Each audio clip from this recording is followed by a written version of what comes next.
Terpaksa menikahi pria angkuh. Bab 023. Usai muntah ia mulai merasa membaik, dan keluar dari toilet, menemui Fai yang masih menunggunya di sana.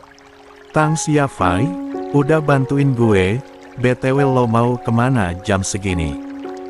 tanya Dirga pada gadis tersebut. "Gue mau pulang, ini masih nungguin si Robert sepupu gue itu, kok nggak nongol-nongol. Awas aja sampai kelupaan jemput gue," jawab Fai setengah menggerutu. "BTW, rumah lo di mana sih?" tanya Dirga lagi. "Kali aja searah gue kasih tebengan, maksud gue gitu," ralatnya yang mendapat tatapan aneh dari Fai.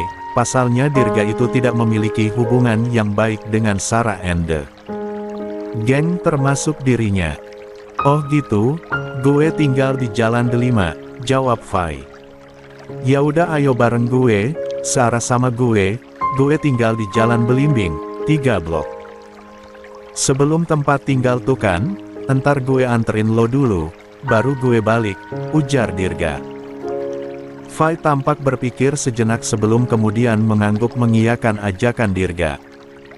Kini mereka berdua yang telah kembali ke halte tampak telah siap untuk pulang. Motor Dirga sudah di starter, dan Fai juga berpegangan sekedarnya ke perut Dirga. Namun, saat itu, reaksi aneh terjadi dalam diri Dirga usai muntah tadi. Bagian dalam tubuh Dirga serasa memanas dan ada satu pengaruh aneh yang menguasai dirinya. Ada semacam gairah yang tidak biasa yang mengusai dirinya apalagi begitu mendapatkan sentuhan fisik dari Fai. "Sialan, An. Gue tadi disuruh minum apaan An? Sama si Edward," batinnya. Dirga yang sudah tidak tahan dengan apa yang mendera tubuh dan perasaannya saat ini, segera melajukan motornya dengan kencang menyusuri jalanan yang mulai sepi malam ini. Beberapa menit kemudian ia telah sampai di Jalan Belimbing, di kawasan tempat tinggal Dirga. Bukannya langsung meluncur ke Jalan Delima sesuai ucapannya tadi, Dirga malah membelokkan motornya ke rumahnya. "Dir," katanya, "Iyo mau anterin gue balik dulu, baru lo pulang, ini kok lo malah ajakin gue ke tempat lo sih?" Komentar Fai begitu motor yang ia tumpangi itu disetir Dirga memasuki pelataran sebuah rumah mewah di depannya. Tuan dan Nyonya baru saja pergi dan beliau ada urusan bisnis katanya kemungkinan akan pulang besok lusa. "Saya diminta menyampaikan pesan ini ke Aden," ucap security menghampirinya. "Oh iya Pak, makasih ya," kata Dirga mengabaikan pertanyaan Fai tadi. "Ayo Fai, ikut gue bentar, gue mau ambil mantel, gerimis soalnya, takutnya nyampe rumah lo kehujanan." Dirga menggandeng Fai masuk ke dalam rumahnya. Itu hanyalah alibi Dirga, karena sejatinya adalah, Dirga hanya ingin memuaskan hasrat yang timbul akibat pengaruh minuman tadi. Saat ini Fai mengikuti Dirga berjalan masuk ke kamarnya. Dan begitu ia masuk, Dirga segera mendekap tubuh Fai dari arah belakang. Tentu saja Fai yang terkejut segera meronta dan berusaha melepaskan diri dari lelaki tersebut, namun gagal, karena kekuatannya tidak sebanding dengan Dirga. Obat perang, sang yang dimasukkan dalam jus jeruk oleh anak buah Edward tadi berhasil menguasai Dirga secara penuh, hingga membuat lelaki secerdas Dirga kehilangan akalnya. Malam ini, sang mantan ketua OSIS itu berhasil merusak masa depan dari temannya sendiri. Malam kian larut, dan Dirga belum juga menyelesaikan apa yang membuatnya begitu jahat malam ini. Dirinya masih menguasai Fai dengan nafsu yang timbul akibat obat tersebut, yang menangis dan terus memakinya. Dirga bahkan tidak mempedulikan rasa sakit akibat cakaran Fai di punggungnya. Yang dia pikirkan hanyalah memuaskan dirinya dan setan-setan yang terus bersorak untuknya ini. Aktivitas dengan dosa terbesar itu telah berakhir kurang lebih setengah jam yang lalu. Baik Fai maupun Dirga tampak tertidur saat ini. Fai terbangun akibat HP-nya yang terus bergetar-getar sebab ada telepon masuk dari Robert. Dengan tangan bergetar Fai meraih HP-nya, ia bukannya menjawab telepon Robert, justru mematikan HP-nya. Fai menangis terseduh-seduh, ia memunguti bajunya yang telah koyak akibat kebrutalan Dirga tadi dan tak mungkin ia pakai kembali. Dengan menahan rasa perih di bagian tengah tubuhnya, ia berjalan menuju lemari pakaian Dirga, ia mengambil sembarang baju milik lelaki itu dan membawanya menuju kamar mandi. Di dalam kamar mandi, ia masih saja menangis. Fai merasa dirinya menjadi gadis paling kotor sedunia. Fai telah kehilangan masa depannya, hidupnya tak lagi sama, ia bahkan sangsi akankah masih bisa tersenyum seperti sedia kala atau tidak. Gadis itu berendam ke dalam bathtub Dirga, dia terpikir untuk mengakhiri hidupnya di sana. Sementara itu, Dirga baru saja membuka matanya, begitu mendengar gemericik air dari kamar mandinya. Namun ia sangat terkejut, saat membuka selimutnya dia berada dalam kondisi naked, seperti ini. Apa yang baru saja terjadi? Tanya Dirga pada dirinya sendiri dengan panik setelah melihat bajunya tercecer di lantai. Ia juga melihat ada noda kemerahan di spray tidurnya. Baru tersadar dengan semuanya setelah melihat ada ponsel Fai yang terus berdering di atas tas gadis tersebut. Ralat, yang sudah tidak bisa ia sebut gadis lagi, gadis yang telah ia paksa berubah menjadi seorang wanita malam ini. Dengan buru-buru Dirga mengenakan kembali pakaiannya dan mengetuk-ngetuk pintu kamar mandi.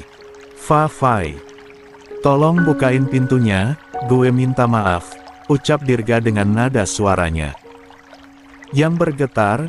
Ia benar-benar merasa bersalah saat ini. Namun tidak ada jawaban dari dalam sana. Yai, buka pintunya, biar gue jelasin Fai, gue juga mau minta maaf sama lo, kata Dirga panik dan merasa begitu bersalah. Fai, maafin gue, kata Dirga lagi masih mengetuk-ngetuk pintu.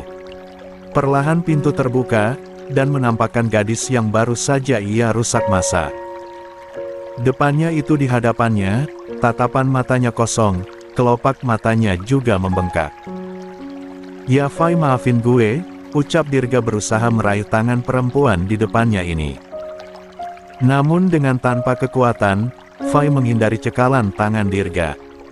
Bibir Fai terlihat sangat pucat, tubuh mungilnya itu tenggelam dalam kemeja miliknya yang tengah dipakai oleh Fai.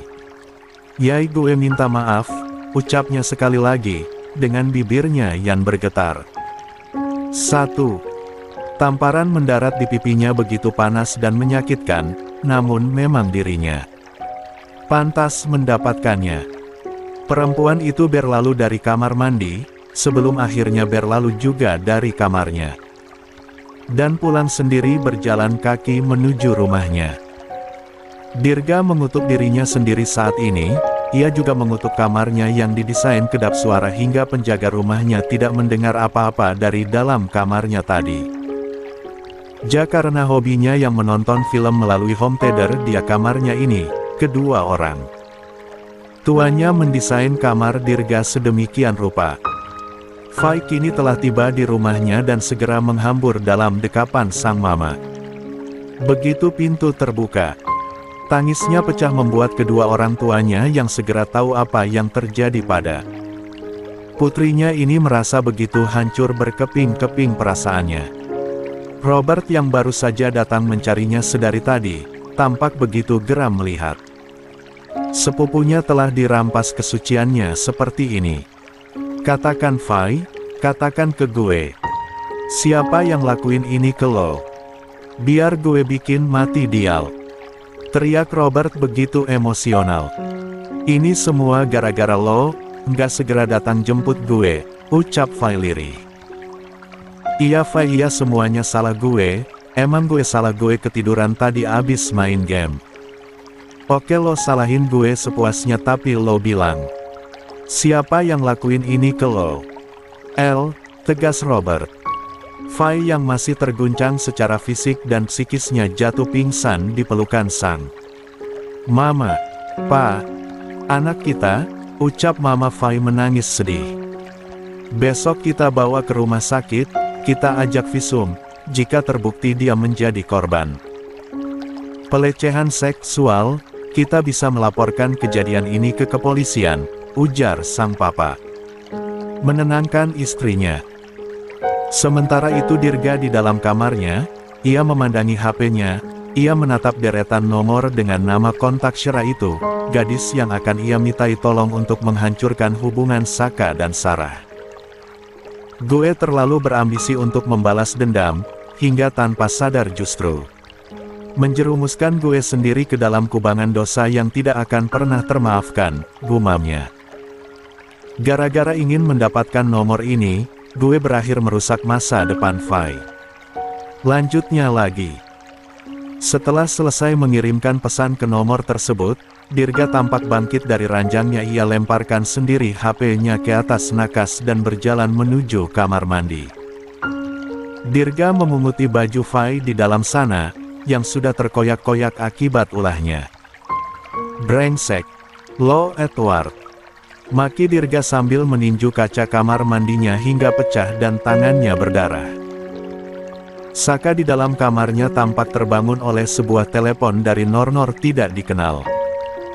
Fa melirik ke arah jarum masih menunjukkan pukul 2 dini hari. La dengan terkantuk-kantuk menjawab telepon tadi dengan setengah memejamkan matanya. Halo, siapa nih? Tanya Saka, dengan nada beratnya karena mengantuk. Ika, lo harus tanggung jawab, gue hamil. Ucap seorang wanita dengan menangis di seberang telepon. Saka segera membuka matanya lebar-lebar. Ia melihat ke layar HP-nya lagi memastikan orang itu salah sambung. Karena nomor sang penelpon tidak tersimpan dalam HP-nya. Lo siapa bego? Salah sambung kali lo. Makinya kesal, karena membuatnya terbangun mendadak dengan sport jantungnya. Gibran Arsaka Januar, lo lupa sama suara gue. Saat ini gue tengah hamil anak lo harus tanggung jawab. Saka segera bangun dari tidurnya mengusak rambutnya secara kasar. Tentu saja dia sedang dikerjain. Dia sangat tahu itu karena dia sadar tidak pernah tidur dengan gadis manapun sebelumnya, tapi lelucon itu bukan main-main karena dirinya sudah menikah saat ini. Ilo mau tanggung jawab atau tidak? Atau gue bakalan aduin hal ini ke Sarah? Lo siapa? An? Maki Saka lagi kehilangan kesabarannya. Bukannya menjawab, gadis itu malah mematikan teleponnya. Sementara itu di saat yang sama, Sarah yang tertidur di kamarnya, HP gadis itu tampak menyala, dan ia menerima sebuah pesan.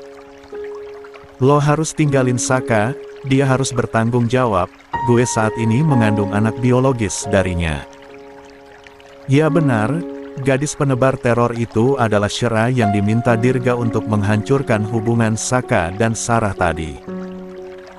Shera yang sejak awal memang terobsesi ingin memiliki Saka tentu saja dengan senang hati membantu Dirga, sekalian dia juga berusaha untuk mendapatkan Saka lagi. Pagi ini, Sarah tampak duduk termangu di depan teras rumah Saka. Mereka akan berangkat bersama ke sekolah pagi ini. Benak Sarah masih dipenuhi dengan isi pesan dari nomor tidak dikenal itu, deretan huruf bahkan tanda bacanya masih terngiang-ngiang di dalam pikirannya. Saka muncul dari arah ruang tamu dengan sibuk mengenakan jaketnya dan senyum menawan seperti biasa ke arahnya. Udah lama nunggu? Tanyanya, sambil menyerahkan helmnya pada gadis tersebut. Sarah hanya berdehem sambil mengangguk. La ingin sekali menyemburkan kekesalannya pada Saka pagi ini soal pesan singkat yang ia terima, namun ia ingat nasihat dari mamanya kemarin, agar bersikap sopan pada Saka yang telah menjadi suaminya. Kak, ucap Sarah ragu. Iya, ada apa? Tanya Saka yang sudah naik ke atas motornya.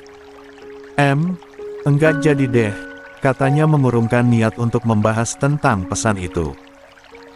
Yaelah udah manggil, bikin penasaran, taunya nggak jadi, ucap Saka. Kamu pernah pacaran sebelum kita nikah? Tanya Sarah kemudian, mengganti sebutan. Lo dengan kamu, sesuai permintaan kedua orang taunya kemarin. Haha, kok tiba-tiba nanya gitu kenapa? Saka balik bertanya. Nggak siap cemburu, kalau ternyata Saka di luar sana masih berhubungan sama cewek lain, jawab Sarah tertunduk. Hei, itu nggak mungkin, gue kan udah bilang, gue belum pernah pacaran, sekalinya. Deket sama cewek langsung dinikahkan, dan itu lo, jawab Saka. But White, lo tadi manggil gue pakai sebutan kamu. Gitu, ulang Saka yang baru saja menyadari percakapan mereka. Iya, biar lebih sopan, ngomong sama suami, kata Sarah lirih dan terdengar tidak bersemangat. Kenapa sih Ra? Kamu sakit? Respon Saka begitu gadis itu naik ke boncengannya. Gadis itu tidak menjawab, hanya menggeleng. Ada masalah apa? Cerita Gi, aku dengerin sambil kita berangkat ke sekolah, pinta Saka. Sarah terdiam, ia mengeratkan tangannya yang melingkar di perut Saka, lelaki itu. Melihat bayangan wajah Sarah dari pantulan kaca spion kirinya. Kok kelihatan lagi bad mood gitu sih? Gara-gara aku ya? Tanya Saka kemudian. Aku lagi memperkuat mentalku, kalau sewaktu-waktu kamu pergi dariku dan memilih hidup dengan cewek lain, ujarnya. Hish, nggak boleh berkata kayak gitu, Pamali tahu. Kita akan tetap seperti ini kok, nanti setelah kita lulus, lebih baik pernikahan kita diresmikan, agar kita masing-masing jauh lebih tenang, ucap Saka. Kalau sebelum hari itu tiba, ada kejadian tidak terduga yang bikin kamu pergi dari aku. Gimana? Tanyanya. Misalnya, Saka balik bertanya. Misalnya ada cewek yang ngaku-ngaku sedang hamil anak kamu, semacam itu, jawab Sarah. Maka aku akan melaporkan dia ke polisi dengan tuduhan pencemaran nama baik. Karena aku dengan begitu sadar nggak pernah melakukan hal-hal seperti itu, jawab Saka. Mantap. Makasih Kak, jawab Sarah mulai bisa tersenyum kembali. Makasih kenapa? Tanya lelaki itu. Makasih udah bikin aku percaya sama kamu, jawabnya. Apapun yang terjadi, apapun yang kamu dengar dan itu dari orang lain, bukan dari aku sendiri, maka jangan mudah percaya. Ada banyak orang yang tidak suka padaku, mereka tentu saja akan membuat cerita tidak baik tentangku, jika kamu mudah terbawa oleh bualan itu, hubungan kita ini bisa hancur, dan aku nggak mau itu terjadi, kata Saka. Mereka terus berbicara dari hati ke hati bersama selama perjalanan menuju ke sekolah. Kalau ada yang lebih cantik dari aku, dan dia suka sama kamu, gimana? Kamu bakalan suka juga nggak sama dia? Tanya Sarah kemudian. Enggak, jawab Saka singkat. Kok gitu? Kenapa? Kepo Sarah. Karena secantik apapun dia, jika itu bukan kamu ya susah loh menangin hati aku itu. Kamu nggak perlu ngepik nih, aku udah suka dan sayang sama kamu, ujar Saka disambut tawa dari Sarah. Jangan pikirin macem-macem ya, pungkasnya. Tapi udah terlanjur kepikiran, tukas Sarah. Ada nomor tidak dikenal dan bilang dia mengandung anak aku kan? Tebak Saka. Kok kamu tahu? Tanya Sarah terkejut. Ya aku tahu, kalau aku sampai tahu pelakunya udah aku bejek-bejek tuh anak, semalam. Juga dia nelpon-nelpon mana aku masih ngantuk pula, makin kesel aja jadinya, keluh Saka. Telpon. Ulang Sarah, karena di HP-nya dia hanya sekedar menerima pesan saja. Iya, dia telpon. Suaranya cowok apa cewek? Ya cewek lah Ra. Mana ada di dunia ini cowok bisa hamil, ada-ada aja deh kamu tuh. Berarti kamu dengar suaranya dong. Kamu ingat siapa orangnya? Tanya Sarah begitu penasaran. Ya nggak inget Ra, suara-suara perempuan yang aku hafal itu cuma suara kamu, suara Mama Ratna, suara Mama Rika, suara guru-guru kita yang perempuan, suara Fai, suara Cindy. Doang? Udah itu, jawabnya. Berarti kamu nggak kenal sama suara itu. Kepo Sarah lagi. Nggak kenal Sarah sayang, kalaupun kenal malah lebih mudah buat aku ngelabrak dia. Enak aja sembarangan ngefitnah orang, ungkap Saka berhasil membuat Sarah tenang. Kembali. Oh Yara, semalam ada temennya Mama datang ke rumah, dia itu agen tour and travel. Gitu loh, kata Saka kemudian berusaha mengalihkan topik pembicaraan. Lalu.